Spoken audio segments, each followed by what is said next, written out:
Just stop it. The run-of-the-mill, cheesy, humdrum bullshit status quo just tires me out. What fascinates me are the industry disruptors, the superhuman frontiersmen or women who go through hell to achieve their goals.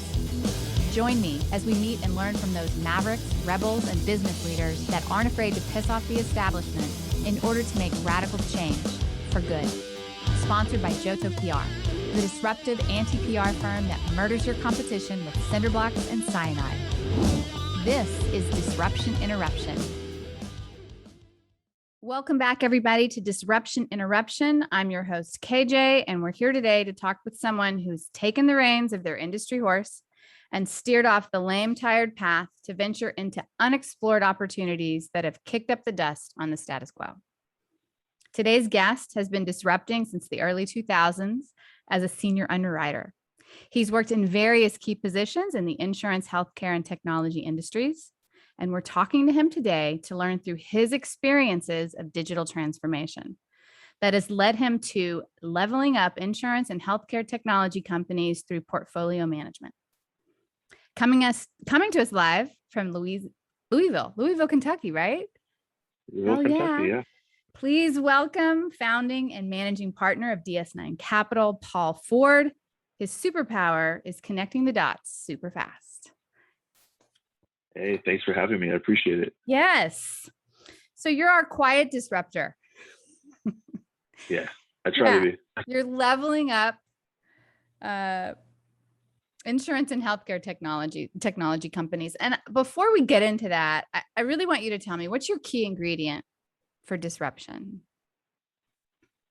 Curiosity. It's point blank the single thing that will motivate you. It keeps you fresh, keeps you entertained, and just keeps you looking for opportunities. When you're curious, your work doesn't feel like work. It feels almost like a hobby or sport.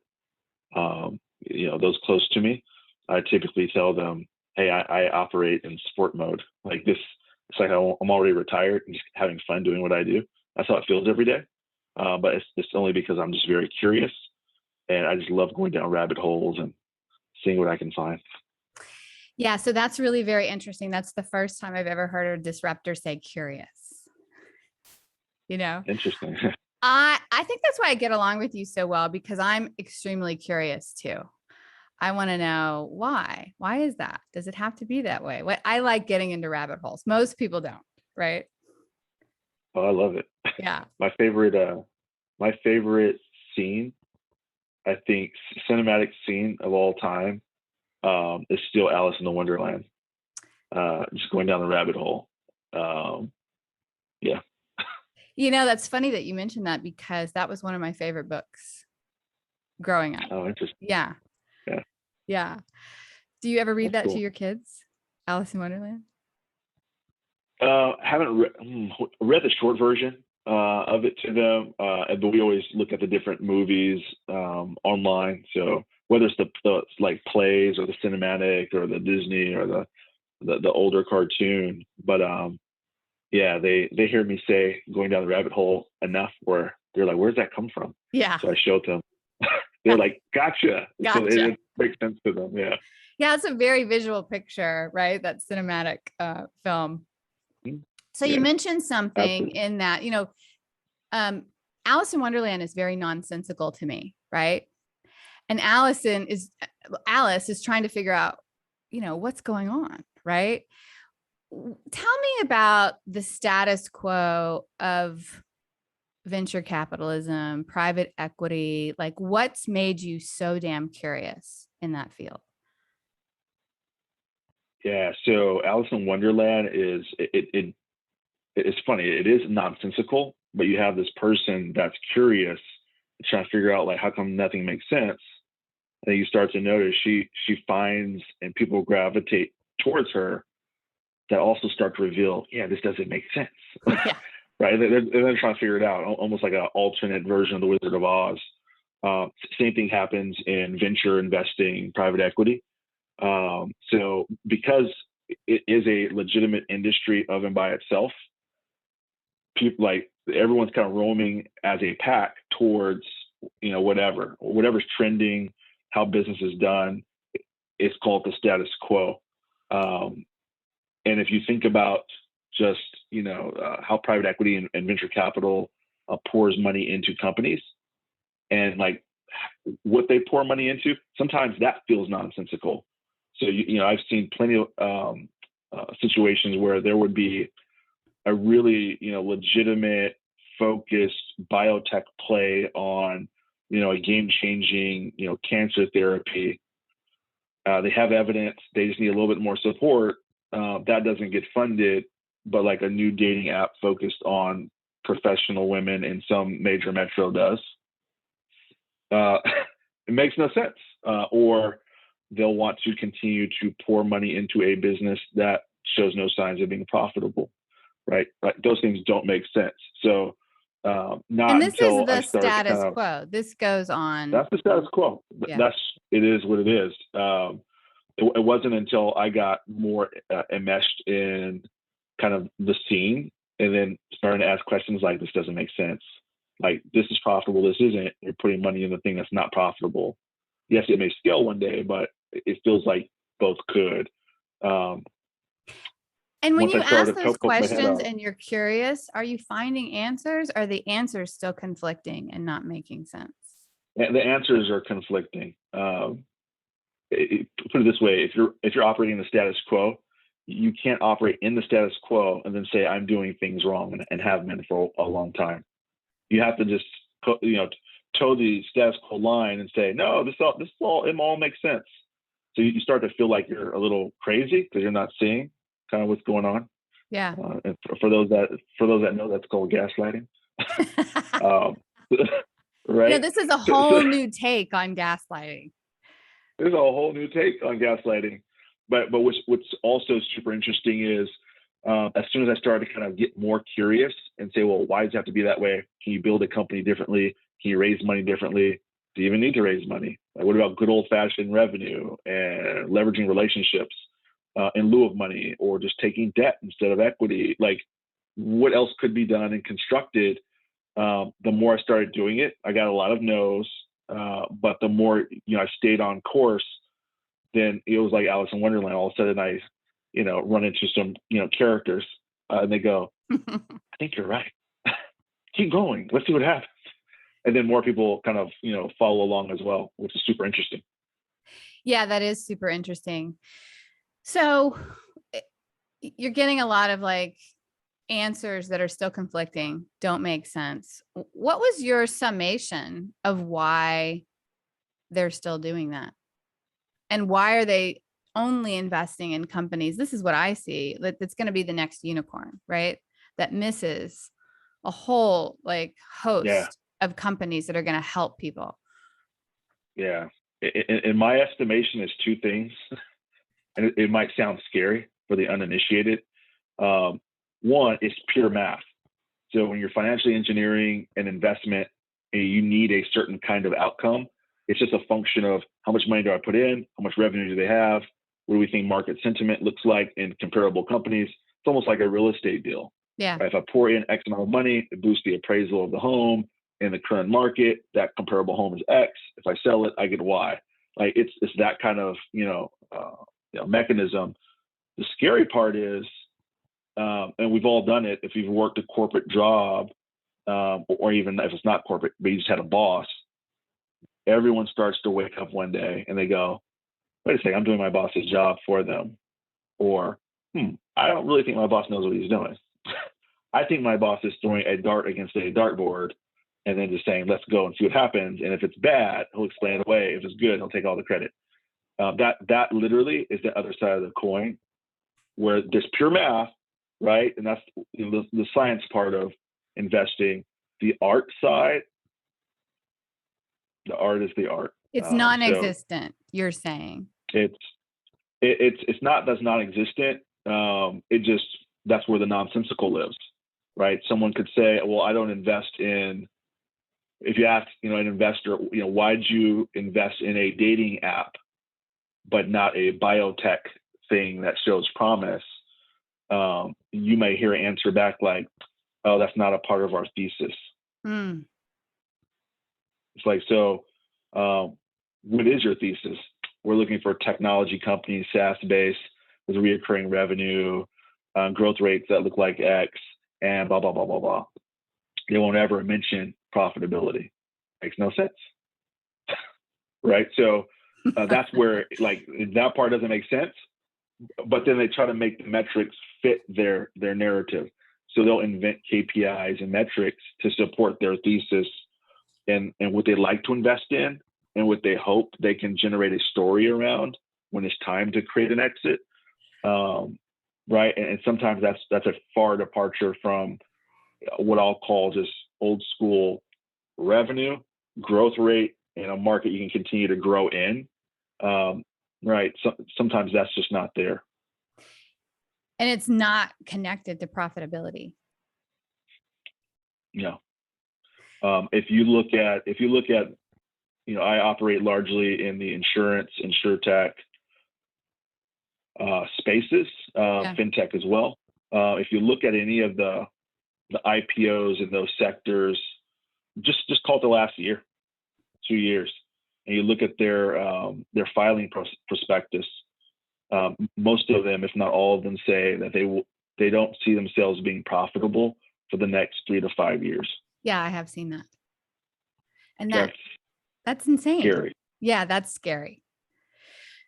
Scary. What is your disruption? How have you, when you've gone down this rabbit hole of curiosity and you said there's got to be a better way? So what is the disruption? Yeah. One way you bring things to a more sensible way of doing business is by escaping hyperbole. You use one of the biggest words in the vernacular of modern investing, unicorn, right? So most people say, oh, I want to be the next $1 billion X. I want to be the next $1 billion Uber. Like, everyone wants to be the next $1 billion Uber. But if you go look at Uber's, like, just finances, not sure you want to be Uber. Like, don't know when that turns to something sustainable or not. But when you escape hyperbole and you think about things like, what if I just commit to growing a business that has an enterprise value of $100 million? This is where the unsensical nature of private equity and VC would say, oh, that's too small, right? And then they'll use terms like, oh, it sounds like you just want to run a lifestyle business. And so to the average American, if you said you may have the ability to have a business that's worth $100 million, they're not. Yes, it will change your lifestyle potentially, but the way it's said in the circles of VC and private equity, it's a demeaning term. Yeah, like it's something right? wrong. So, like there's something wrong with you. So my part of disruption is I don't care what they say. The reality is, if I stay focused on creating a business that has an enterprise value of 100 to 300 million, I feel like I can do that every day of the week. I can do that super quickly. And my exit is different than VC that needs $1 billion exit to get a decent return, right? My exit is to them, right? So your exit is what? Small, say that again. My exit is different than theirs. Got it. Right. So what that means is they need $1 billion exit to make some money. But if they were, asked, do you want to get in on this opportunity? It has the potential to be $100 million company. They'll say, no, it's too small. But if I get it to 100 million, that's their starting point. That checks the box on their beginning criteria. Okay, great. And it's typically, hey, do you have X amount of X millions of dollars of revenue or EBITDA or whatever the metrics are. The characteristics of $100 million EV company feels like the beginning of a private equity VC play where they can go in fairly strong and then say, we can push it into $1 billion valuation to make money. By the time they get it, I feel like I'm done, or I can have a reduced role or transition out, which is super interesting. So kind of nurturing, if you will, people with thoughts, founders that have great ideas, great thoughts. Typically, founders have a real problem connecting the dots between what it takes to take their idea to even a $25 million, $50 million valued company, let alone billion. It's easy to say a billion, but everything in the middle is very hard. So I'm that bus stop somewhere along the line that says, hey, let's get your thing and mature it to a place where you feel really good about it. You have some optionality in terms of exit, making money, expanding, and more importantly, just staying curious and learning along the way. I always tell founders, founders don't just have one bullet in the chamber, and then they're like, oh no, I'm going to shoot it. I have no more bullets. I always tell them, no, you have many, many, many bullets in the chamber. Shoot it, shoot your shot, and take a run at it, and make sure you learn along the way. That every time after it gets infinitely faster, and that's the exciting part. That gives an opportunity for way more businesses. To expand, create jobs. I mean, like develop solutions that are infinitely better for people, right? That's correct. Yeah. Why do you think this hasn't been done before? I think it has, but I don't think it's ever been a time like today where being an entrepreneur is so mainstreamed, right? It's almost like a cultural phenomenon. Like, oh, I'm an entrepreneur, I need to go wear my hoodie, right? And drink boba tea. Like, okay, interesting. But if you look back at statistics from the Bureau of Labor Statistics, government organization, it's always been, roughly 80% of the U.S. economy is built off the back of a 1 or 2 person shop, company, firm. It's a mom and pop company. Right. That's 80% of U.S. So it just hasn't been until recently there's a Shopify, Wix, Amazon. Like there was eBay before, but kind of taking those to another level. You can have a legitimate business storefront, transact business digitally. Channels just keep opening. Technology makes it easier. That's one, and then the second would be typically tax law guides where money goes. So a lot of what's been happening with the SEC and tax law or tax regulation, it's opened the door for your everyday Joe to invest in whatever he wants to invest in without having to be an accredited investor every single time, which means you have to have net worth of over whatever it is, 1 point something $million and earn over $250,000 a year, right? So if you're someone that maybe earns $80,000, you don't want to put your money in the stock market because you see it go up and down and up and down. And you're like, I'd rather invest in what I think is good technology, and maybe I don't know everything about it or being an investor, but I feel better about that because I actually know the founders. Whatever the situation is, that's where there's crowdfunding, syndicate platforms. People are forming their own groups, investment groups. There's a lot more interest in other ways to invest. That's not a 401k, and the tax law gives provision to do that. So you're now seeing like, oh wow, people can hang a shingle and go do their own thing. And then the pandemic pushed lots of people into that more. Yes, it did. Like, hey, just do your own thing. Yeah. So that's been super interesting to watch. And I think we're going to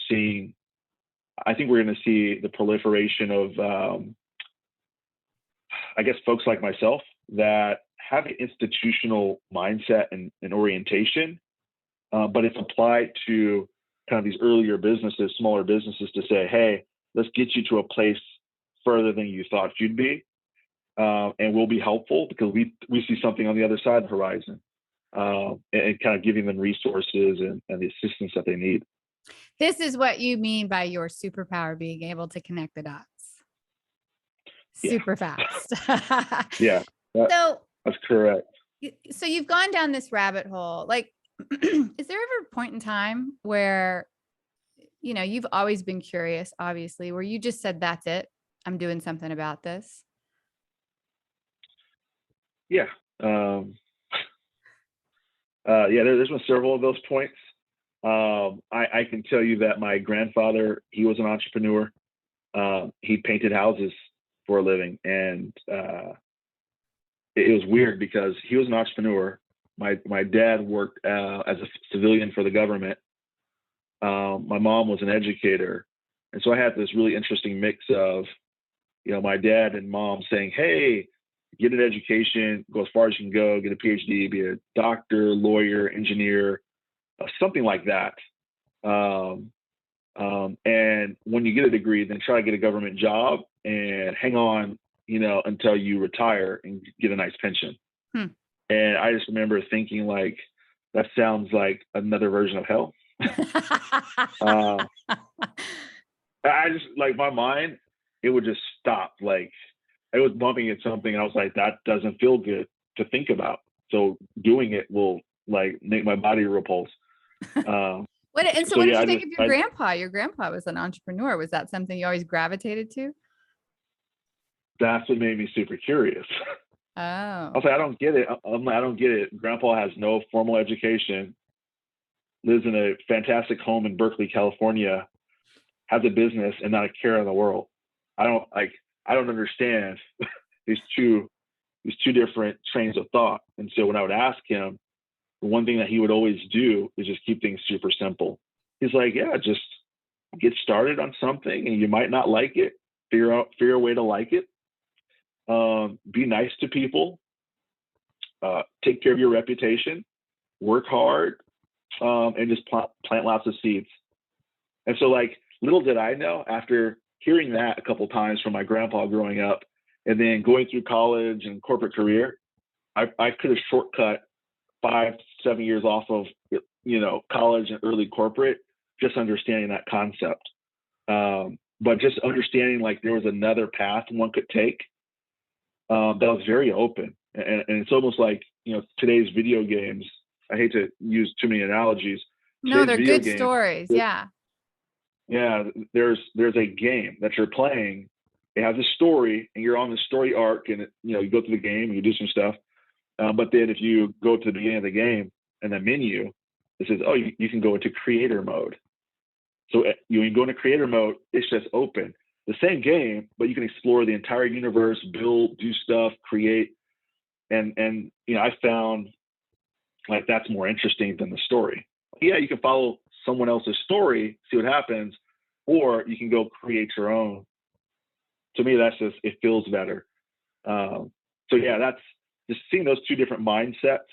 Definitely just kept this running thought in the back of my head when I'm working corporate, or I'm experiencing something at work where things didn't make sense, or my bosses didn't see eye to eye, or a project or a client was going sideways, and I'm like, oh man, I hate this. Or I start to not like going into work. I'm like, oh, I wish I didn't have to go in. Then I'm like, well, wait a second, do I have to go in? Interesting. Is there another path? And then being curious about what other paths I can create. That was the beginning of me saying, I'll pick my own path. And so you had this constant viewpoint. So you had two things. You had your parents and their viewpoint, and you had your grandfather and his viewpoint, and that gave you judgment over something, which it sounds like you carried all the way through corporate life. And then, so you're in corporate life, right? And so did you say, to hell with this? Like, I'm doing my thing now. I've gotten enough data. Yeah, it was a bit more methodical than that. So yeah. I had a good friend, still a good friend, college professor. He's one of my econ professors. He just told me, graduate. As I was graduating, he said, "Do you know what you're going to do after you graduate?" I said, I honestly don't. I have no clue. He was like, "That's not unusual, but if you ever get stuck, going to insurance." And I'm like, "Why?" And he's like, yeah. It's a large, archaic industry, very old school. You're going to see some weird things like, green screen terminals, right?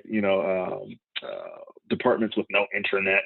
Like, and I was like, "Oh, wow, that's interesting. Like, that's really, really bad." And he's like, yeah, but it's also a lot of different componentry to it. There's sales, there's financial engineering, there's evaluation of risk, there's building product and services. And it's just multifaceted, multidimensional. You'll at least be able to get into it. And if you're entrepreneurial, and he knew I was, you'll be able to at least reinvent yourself several times over a corporate career until you retire. have What a some cool fun and meet some guy. people while you're doing it. Yeah. Yeah, I mean, his story is worth a podcast of itself. But yeah, super cool guy. And the one piece of knowledge he left me with, little tidbit, was, I'm just giving you a fair warning, Paul. If you clock in, I'm not saying clock in, do your time. I'm saying if you legitimately try to get 7 to 10 years of credible experience, like learning parts of the business and like mastering it, you'll be able to do anything you want. You start your own business, you can rise to the ranks super fast. He's like, but just be diligent to master something. I'm like, oh wow, okay. That's a And so fantastic lesson. Yeah, I mean, because I want you to finish your thing, but I want to say this: 7 to 10 years seems like a long time to certain people, right? But it is a time for mastery. Did you do that? Oh yeah, and so again, I was very curious. Did nerdy things like, go to used bookstores and check out books and buy books and just whatever. I would just go buy like a random bag of books, business books, and just go to the park and read them and throw them away if I didn't like it, keep them if I did. Like that was kind of this hobby and sport. But I had learned a couple valuable things through these random books I was reading, and one was, if you're committed to mastering something, don't just clock your time in. Be diligent to learn the skills. And it was just, in one of these books, there was one line. The rest of the book made no sense. One line had said, think about your job as paid training. And I think I stopped reading the book at that point because I was like, whoa. So if I get a job, industry I want to be in, and I do the job, when I feel like I've mastered it, then I move on. And so I tend to get bored quickly, and that would happen. So I felt I mastered the job. Maybe I automated my entire work in 15 minutes instead of taking a month to do, which happens. And, I would do these little things, and I would probably stay in a role about a year and a half, maybe 2 years, and then start looking for the next place. But I was aggregating these points of experience that were important to me. But I definitely had a narrative in my ear from friends and family and even colleagues saying, Paul, you can't just keep jumping around. Your resume is going to look jacked. It looks like you're unstable, or you know what you're doing. I'm like, no, I know what I'm doing because I know where I'm heading. You don't, so it looks unstable. I don't really care. Good. Right. And another adage and pro tip is, if someone's not paying your bills or contributing to paying your bills in any manner, their opinion doesn't matter. It's true. That's the hard truth. Doesn't matter. It's the hard truth of it.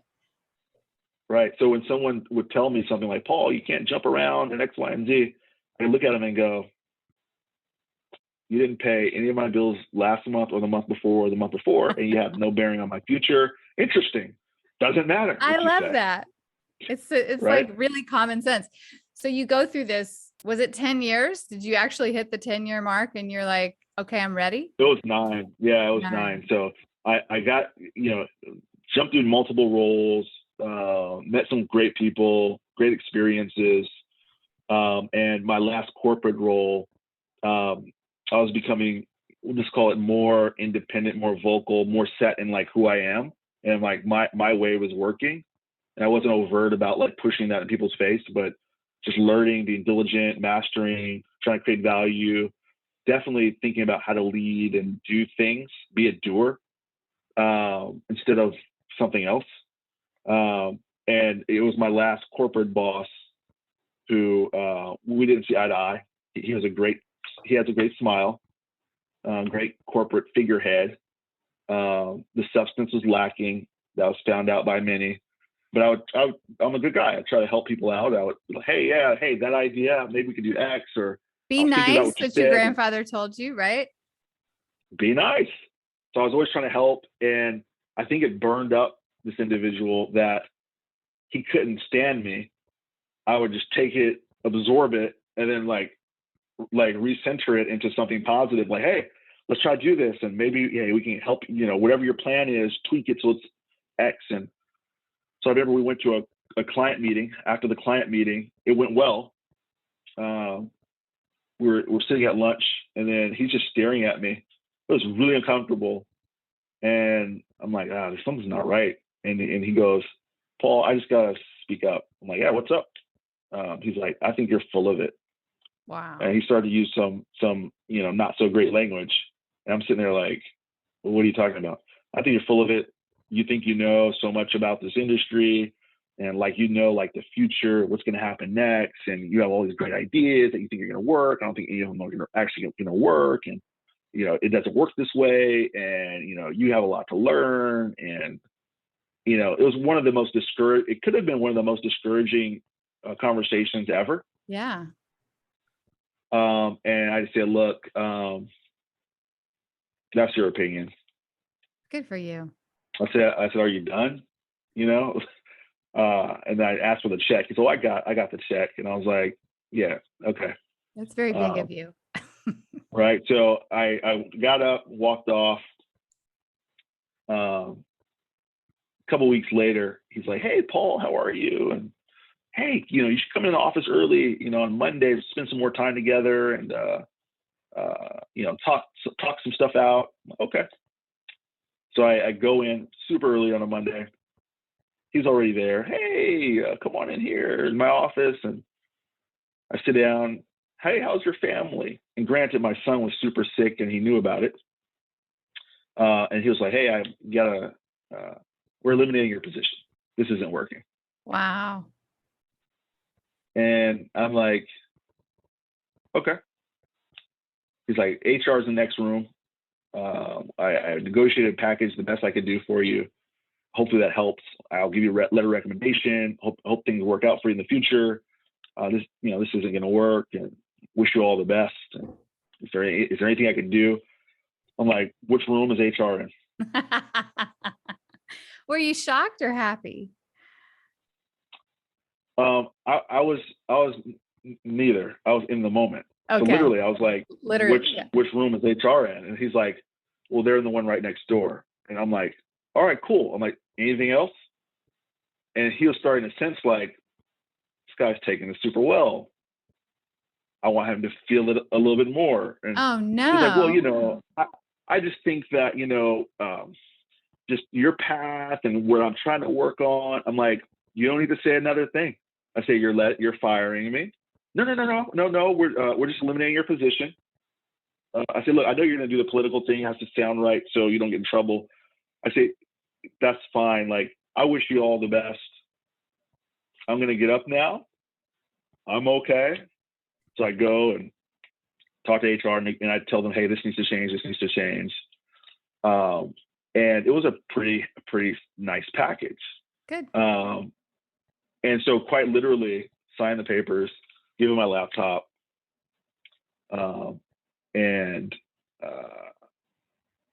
Some folks were starting to come into the office and they see me like with a box. They're like, what's happening, Paul?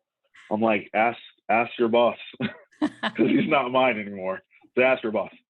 And then I remember there's a stairwell and an elevator, and I wanted to take the stairwell because I wanted to use my phone. I would not have a reception in the elevator. So I got in the stairwell with my box, have my phone. It may have been a flip phone, can't remember. And I called an individual that I had met in that last corporate role, because I had to interface with maybe 12 new startups a week. I was mentoring about 5 a month. Wow. And several of them had said, wow, like, Paul, if you're ever a free agent, let me know. Would love to have you here. You're amazing. You create so much value for our company and everyone respects you. So it was weird hearing, I don't know anything. I don't know what I'm doing. But the people you're actually working with are seeing value and actually really experiencing it. Right. And they're investors. Right. Right. So I going down the stairwell, I call the first guy that came top of mind. Hey, how are you? I'm great, Paul. What's up? You're calling me a little earlier today. Yeah. Remember how you said if I was ever a free agent? So I'm a free agent now. I'm no longer with the company. Really? Hang on. Just give me like 5 or 10 minutes. Check your email box and call me back after you see what's in there. So I'm like still walking to my car, unlock the car, get in, open my phone again. Wasn't a flip phone because it had internet on it. BlackBerry. Next best You remember now. Right? Yeah. So I'm on it, and I'm like, there's an email from this individual, and it has an attachment. The attachment was a contract, and the contract was my first advisory consulting gig to be interim, like, whatever this guy needed. We worked out the details, but it replaced my income and then some, because he was like, hey, I know your family isn't doing well health wise. We're adding in some extra money to pay for your health care, so you don't have to worry about it. That's so kick-ass. So literally 5 minutes, 5 minute swing. A guy he knows about my family situation. I think I scored in the 1% of the company on performance evaluation. I'm bringing it. And he's like, you don't know what you're talking about. You got to go eliminate your position. 5 minutes later, we think the world of you. Boom. So I'm like, awesome. I sign it when I get home. We get that going. On the way home, I called my partner. And I told her what happened, and it was super interesting. She was like, so what are you going to do? Like, how do you feel? And I'm like, I feel fantastic. And she's like, good. She's like, good. Like, I think you needed this. This was your launch. I don't think, you would have done it eventually, but I know your time frame was 10 years. Like, this was about what, 9? I said, yeah, this was about 9.5. She's like, you're ready. Like, your wings are ready. Just go. And I think it took me another week, and I got 2 more clients, and that was it. And I was like, okay, I'm doing my own thing. I love that story. That's like a Maverick story, right? A Marvel story, right? It's absolutely. The air is in your back. You're picking them off as you're going down the stairwell, right? You open the phone. Pretty much. Yeah. And that individual is the only individual I've ever blocked wholesale on LinkedIn. Wow. That says a lot. It was my first experience of understanding toxicity can kill you, your reputation, your ethos, your aura. And I was like, don't want to bother with it. So that was, and then ironically, yeah, go ahead. Yeah, I was going to say, ironically, I pushed it out of my mind, did my thing. I mean, I think my first 3 weeks, I took the family on a trip to Santa Cruz. We just stayed in Santa Cruz, and I worked from there, and we went to the beach. I'm like, yeah, this feels this feels a lot better. And I love the ironies in life. They're everywhere. And the biggest irony was about a year later, I get a call from some of my colleagues that were still back there, and they said, "Hey, this individual that let me go, he wants to talk to you. Can you call him?"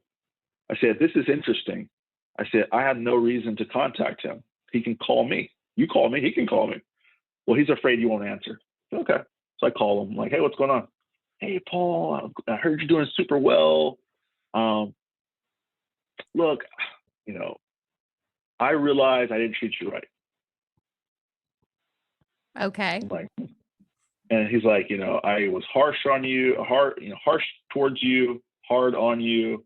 It became very evident once you left. You were single-handedly, probably the biggest influencer of thought here. You were executing at a very high level. It just became very apparent. And because of that, I did work something out. We're going to pay you, a bonus." So how much time is this past? This is a year. Okay, a year later. So he pays a bonus to a basically fired worker. So I said, "Hey, I said I don't need that." I said, if you're extending that, that's great. So yeah, look, hopefully we can, not, we don't need to reconnect or anything, but just want to let you know I appreciate you. I'm sorry, X, Y, and Z. So I know how to connect dots. Is this a Trojan horse?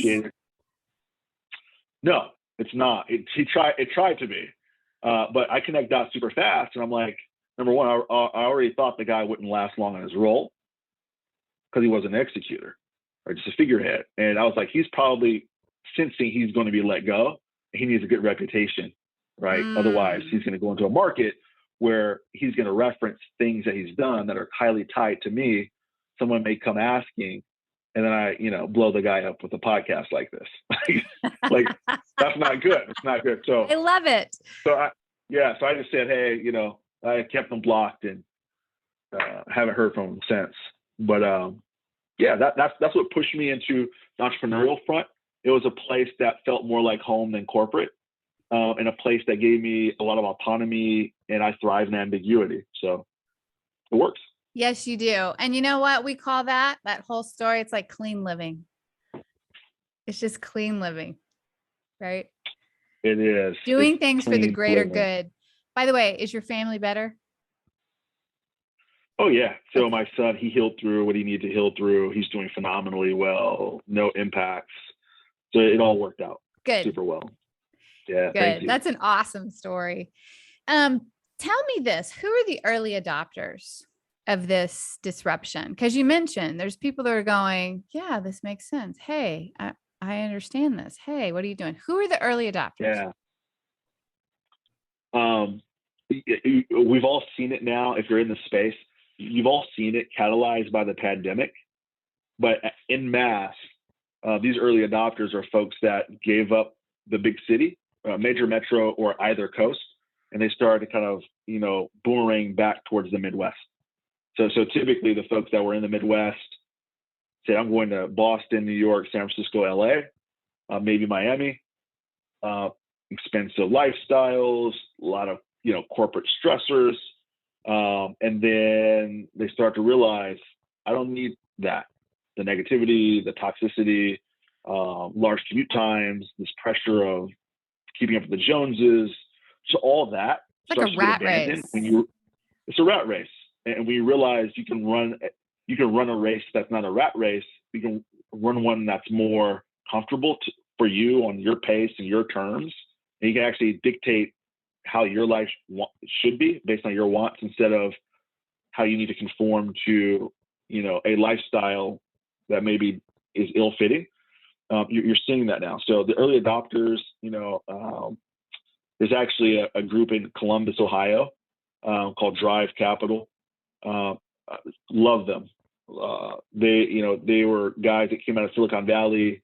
They were Apple investors and other, early stage investors that did quite well, start their own fund. They're a part of large Sand Hill Road, Silicon Valley funds. And they said, you know what? I went back home for the holidays to Columbus. I miss home. Everything's more affordable, cheaper. There's smart people there. There's university. There's business, financial capital of the world outside of New York. Let me go see if I can make stuff happen. And it didn't take long at all, right? For this ethos of affordable, clean living, smart people, access to money, and you don't need as much money as either coast if you're in Ohio. So your money goes further with running your business or living or attracting talent. So it was interesting. You started to see this mashup of startup life, the good side of corporate culture, but almost like this youthful exuberance of like your college experience that just gets matured a little bit, and it's just mixed around in that stew. That was one of the early adopters. Another one is Tiny Capital out of Canada. So I think that's a guy, Andrew Wilkinson. Never met him. I intend to one day, but he literally started a company, sold it, took the money, started another company, did quite well, and said, hey, I'm just going to focus on buying little companies. Maybe they're 40,000, maybe they're 50,000, maybe they're 100. Tiny Capital. And he has a portfolio of maybe it's 80 companies, 60 to 80 companies. He manages them quite well. He has a great ethos about him and management style. And he just lives life on his own terms according to the rules that make sense to him. Yes. If others don't conform, then don't create the conflict. Just continue to attract the things and people and opportunities that align. That sounds like your superhero colleague. It sounds like you. Oh yeah, 100%. Yeah. Yeah. So yeah, he's one that I look up to and admire quite a bit. Who Where have you had trouble in adoption and getting people on board? Every time there's innovation or disruption, there's people that just don't like change, right? It's interesting. So DS9 Capital, we had to do something. We had to make a few moves first in order to do what we really wanted to do, and that was talk the talk, walk the walk. So the one thing that we do see that's a little off-putting will be, I don't know, maybe someone that was a junior associate or analyst at an investment bank in New York for a year, maybe 6 months. They band together with a couple college buddies or others kind of like them. They might hit a bit of luck in terms of trading their social capital, and they have some good relationships, and somehow they might wrestle through the door $5 million that they put into their fund. Maybe it's $2 million, and then you see all these headlines and press releases that these folks started their own fund and they're shaking up the world. You're talking about fluffy press releases. Are you talking about? Yeah. Well, it's not even that. It's just the concept of being an investment banker for 6 months to a year, no operating experience. You get your hands on a few $1 million, and now what the market wants, needs, and what will be successful, right? And you barely moved out of your parents' home. Like those things just it doesn't make sense. So, and you put out a press release in order to influence public opinion to think otherwise. That's correct. Yeah, that's correct. And so the contrarian mode, which is us, is let's warehouse intellectual property. If we see something that's interesting, let's develop ideas, like true intellectual property. Let's acquire it. Let's combine it. Like whatever we have to do to warehouse our own intellectual property. And then we started to think about how can that be used in a business that could be a sustainable business, not a business that's just racing towards the next round of funding. Because many businesses, it's just a vehicle to attract capital. Yeah. And then you try to attract it again and refinance the other people out. And hopefully someone buys it at the end, which is like the retail investor on E-Trade or something. That is the game. Good.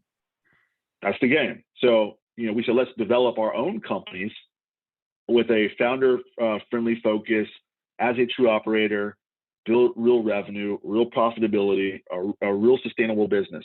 So if no one came to invest in us, no one came to acquire us, we have a business that cash flows, gives people jobs, livelihood, and we can just grow it as patiently as we want it to, or we can accelerate it if we want it to. That was the goal. So we were able to launch 2 companies over the last 6 years. There's a few more in the hopper, but now that we've done it and raised millions of dollars of capital and realized companies that have generated millions of dollars of revenue and EBITDA, like we get it. We've engineered situations, solutions, financing very creatively. We've done it. We've done it sufficiently enough, and we're super excited about it. Now, as a doer, we get to do it all faster with the next ventures, and that's what we do. But we start to, in our network, attract folks that were like, "Hey, I'm doing X, Y, and Z. Can I just pick your brain? What are your thoughts, and how would you do it? I don't want to do it how they do it in name your major metro." Then we'd say, "Oh, do it this way, or maybe consider X, or maybe we invest a little time and say, let's look at your business, let's get in it." And we start to find that there's this really interesting place where we can almost be management consultants, but act as investors with a true interest in the business. So that's a bit of what we do. We may help by directly investing, helping to find the right financing, creating creative solutions that they've never heard of or thought about, or just commercializing and saying, no, let's do a flywheel effect on your revenue, so you don't really need to dilute your equity position or have warrants against your business and some debt structure. So these are the things that we do. It is definitely off center. There are larger firms, private equity, that would do it at a larger scale. We just brought those concepts to a smaller scale with more creativity. So it sounds like, the 80-20 rule, you have 80% that's still stuck in the status quo, and you're starting to get Yeah. a growing adoption of the 20%, like starting to be interested in you. I'm just picking out that arbitrary 80-20 rule, Sure. right? Is that absolutely. right? You have these, like, still majority of the industries like not adopting this, not understanding it, not wanting to, stuck in the rat race, and you don't really care about them, right? Yeah, that was the punchline. I don't really care about them. So the interesting thing about statistics is they can help you tell interesting stories. They can be confidence boosters. They can redefine kind of what's going on. So if you use the 80-20 rule, if I cared about the 80% and then I'm only, getting the small percent of the 20%, that's a really small number. If I don't care about them because I disqualify them because of their ethos, how they do business, I don't fit into their criteria, that 20% is my 100%. So as I start to clip away at that, it's material, right? And typically the people in that 20% aren't looking at the 80% anyway. I become an influential voice, right? That 20% is 80% of our economy. Right. I hope people are going to be able to see your facial expressions because they tell so much, right? Yeah. Sure. So, this story of yours, right? So you grew up with your grandfather's voice, and you saw what's happening with your parents. Like, who are you, and what were you like as little Paul? Like, were you always super curious? Did you always go down rabbit holes? Oh yeah, many. I was very, very introverted, very quiet, hated crowds, hated school, bullied a lot. I struggled. I did well in school, but definitely it was a struggle because none of it made sense to me. So, as we're learning math, I just couldn't get over mentally, why are we learning this? Like, what is that equation going to be used for? And until that was answered, I just couldn't learn. So it was like those kinds of things were a struggle, but just very quiet. I had a few friends, but we lived in a really bad area of town. You didn't want to play with the kids that were in the streets there. So it was just me and my brother. We were best friends. We spent all our time together. My parents drove me out of our neighborhood to go to a better school. So that meant after school, I didn't really get to play with my friends there. So we just go right back home. So avid reader. My godfather, he was a chemist at Chevron. And I looked up to him dearly. And he would invite me over, and he would just introduce me to just all kinds of things. He gave me my first kind of chemistry set. He helped me build and create things. He gave me my first computer. It was a Commodore 64. And I just spent hours on that thing and just exploring and creating and just bumping my head against the wall. I spent, if the family went shopping, like to the mall or something, you stayed I home. would literally say, no, I would say, okay, cool. I will be in Radio Shack. When you're done, come get me. I'd be talking to the guys like, oh man, so what does this do? What is a diode? And what is this? And well, what can this do? And can I touch this computer? Can I cut it on? Like, does it work? How does it work? And like, that was just me. Like, that was me, like, as little Paul. But yeah, just very introverted. And you grew up in this disparate, like you had all these disparate things, like, your grandfather compared to your parents, where you lived, to where you went to school, the kids that you played with or couldn't play with, right? Being bullied. I would imagine that caused you to sit outside of things and just look at why and how else is going on. Yeah. My, so I have the luxury now of having 3 kids and hearing their conversation. It's a luxury. I get to hear their conversations with my parents, their grandparents, and they'll ask like, how was Papa when he was our age? And so what I hear is interesting. They'll tell my kids like, hey, your Papa he was quiet. like wherever we went, he was always just watching, and he would absorb like 90% of everything. That like that, like that's your papa. And he was always like connecting the dots and very empathetic, and cared about someone that was struggling, or he would pick up on facial expressions or people's body language. Like your papa was very smart that way.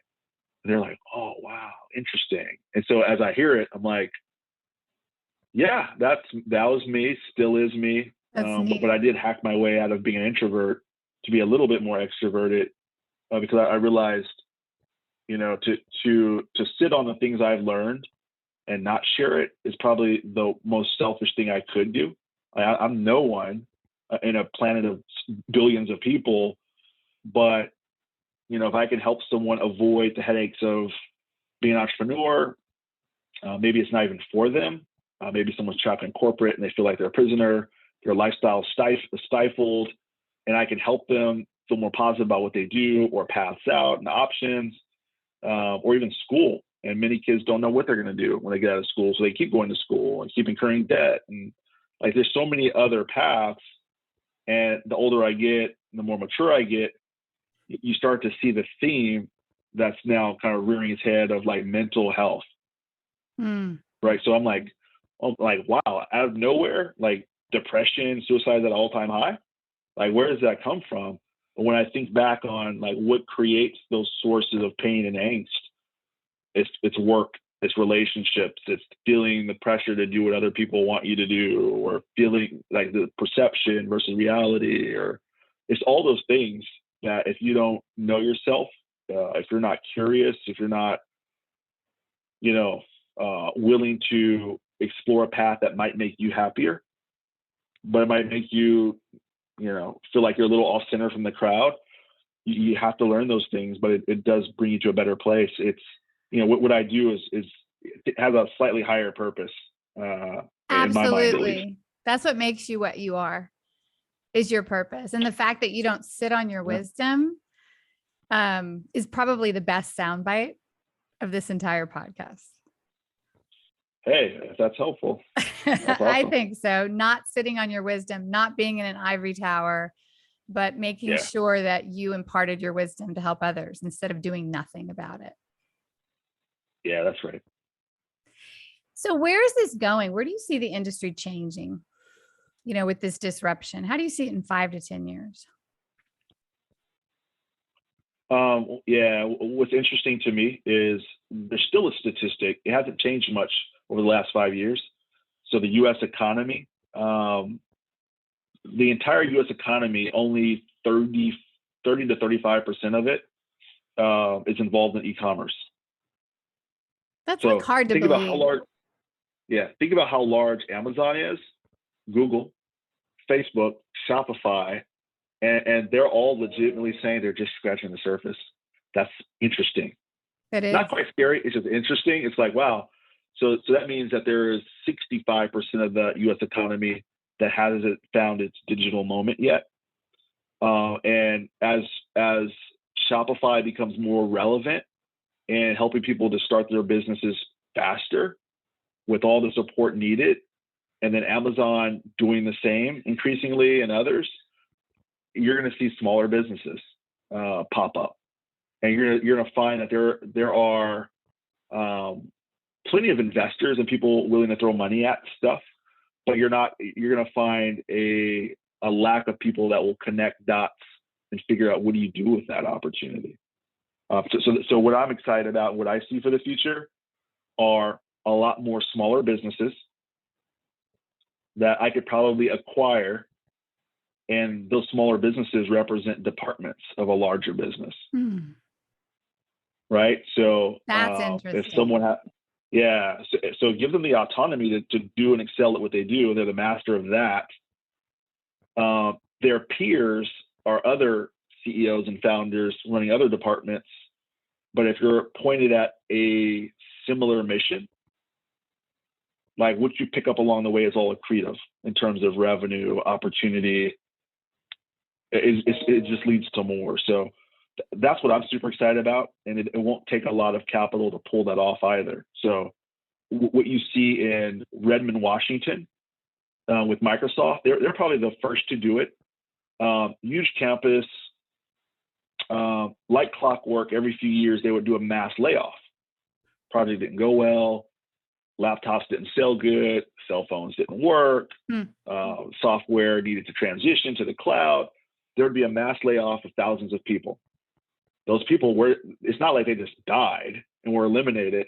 They would be at home and go, maybe I should just start my own thing. Yeah. So they have a wonderful ecosystem around like a Microsoft of investors that popped up, entrepreneurs, venture studios, accelerators. And so then all of a sudden you saw the shedding of talent that creates new things that gets acquired by that big thing again. And then it gets shed again until like that big thing keeps getting transformed. It's like a snake shedding its skin. Like, I think that's going to happen a lot more. And I think like the recognition of corporate culture saying, hey, we hire 1099ers. 1099ers, that could be your personal name, or it could be the name of your business. As soon as you make it your business, it's a different ball game. So tapping into that and helping people breathe more life into their business than they would on their own is interesting to me. And then aggregating them in a fashion where 1 + 1 = 10 is kind of where I'm heading with, what I'm doing. Wow. So I say wow a lot.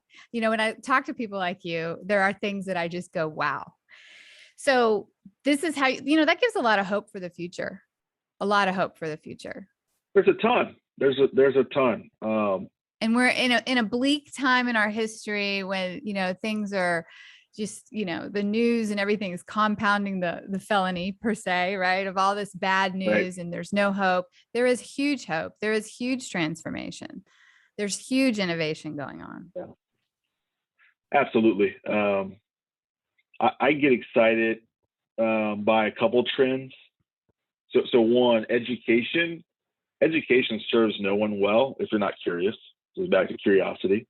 I learned the most when I got out of college. Yeah. I couldn't wait to graduate because I was like, I can't wait to read books I want to read. As if I couldn't do it before, but I was like, there's things I actually legitimately want to know. And I don't want to spend thousands of dollars from a professor that's telling me about it, but has never done it. But like, that's not good. And so just even the concept of like for dummies books, they're still undervalued. Interesting. Boot camps, a little overvalued, but still a better path than spending thousands of dollars and going to college. And by the time you're out of college, even if you go to college for a technical, degree in computer science or something, there's a strong likelihood by the time you get out, the technologies you got trained on are obsolete. So thinking about education different means there's paths that probably look more like for dummies books, boot camps, and starting a business first, almost like a trade or apprenticeship. It's like an instant cram on the theory and then put you into the practical to apply it, right? Yeah. So I love ideas like accelerators, incubators. You don't need college training, but maybe get technical training through a boot camp or something. But you can always layer in business. You can layer in other elements on how do you run a business, financing. Like those are just weekend courses to get you sufficient, and then just constant curiosity to nurture that. But like that gives me hope when I read an article the other day that called Generation Z the zombie generation. Really? So like Generation Z is probably the most, in one sense, undereducated group. They're going to face the most. They'll be the most unprepared group. They are adversely affected by social media and technology. They suffer from depression and mental health issues more than the other groups. Like it's a zombie generation, and it's going to lead to a fact where they're stuck. The promise though is if they're willing to adopt a new paradigm, because they're so influenced by digital technology, you can go into a boot camp and then you can, take a social network and form a team or launch something and make enough revenue to pay rent. Like, and the ramp up time is shorter, right? Very short. Today, like with education and so forth, the ramp up time is so long. The longer the ramp up time, the bigger chance you have to fail.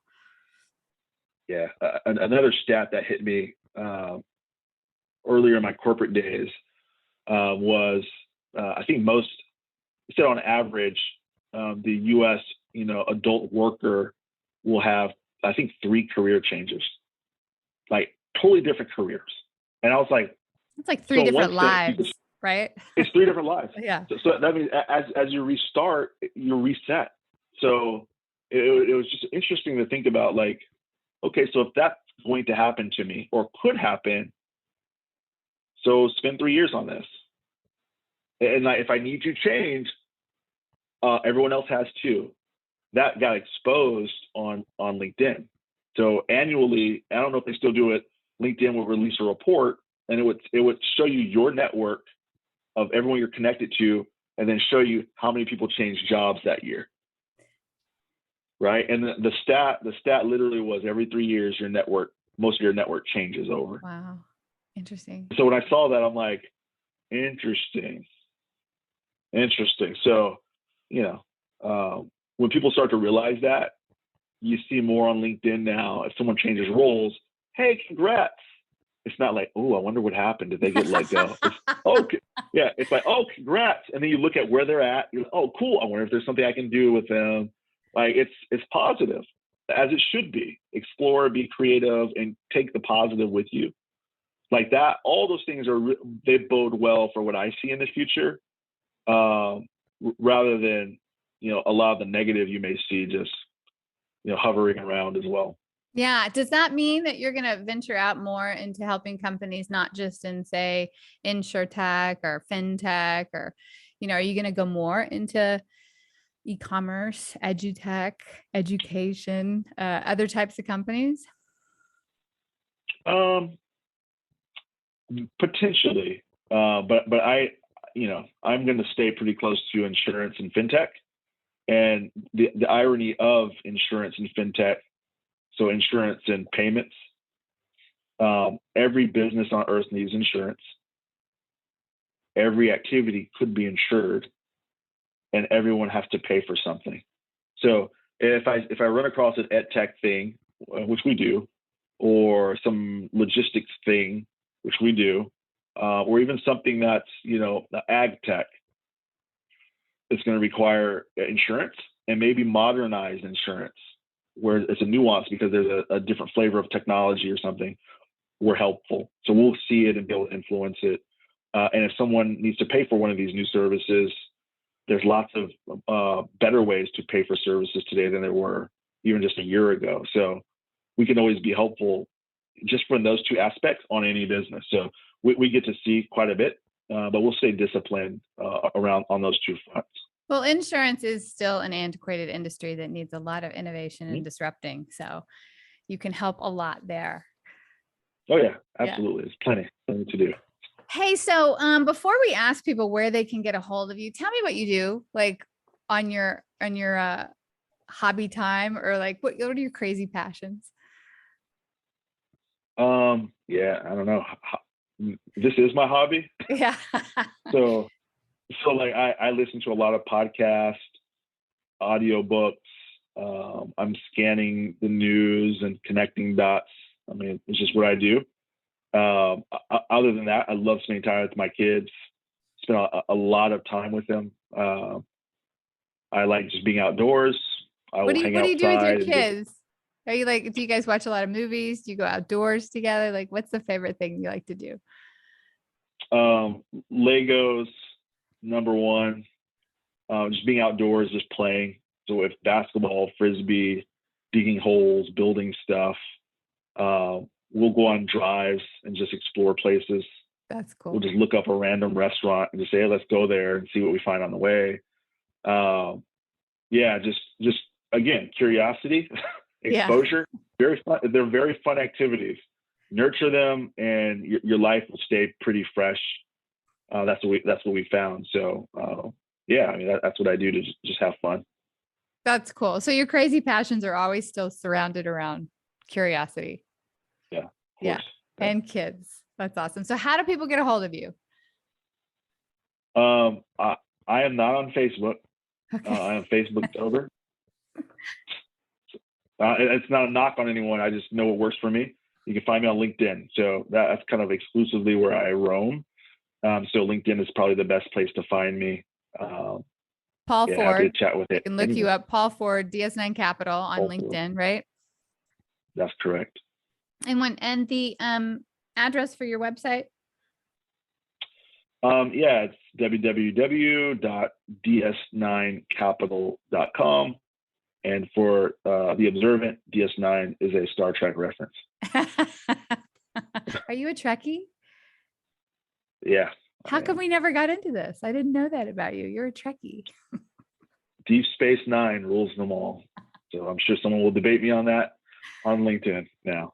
Okay, good. Yeah. Okay, great. So thank you very much, Paul. Guys, that's it for right now. If you've learned something today or laughed, tell people about this podcast. If you want to debate DS9 with Paul on LinkedIn, check him out there. Tell people to go disrupt their markets. And thank you for listening to the Disruption Interruption podcast, where we transform lives, change consumer behavior, alter economics, and never accept the status quo. Ciao for now. Because we live in a highly litigious society, with America being one of the top litigious countries in the world, here's our legal disclaimer. This information is not intended to be a substitute for professional public relations or legal advice. Do not disregard seeking professional, legal, healthcare, or financial advice, or delay seeking professional PR or legal advice because of something you have heard here. Contact an attorney to obtain advice on any particular legal situation or problem. Use of this podcast or our website or any of its social media or email links do not create an agency-client relationship between Johto PR and the user.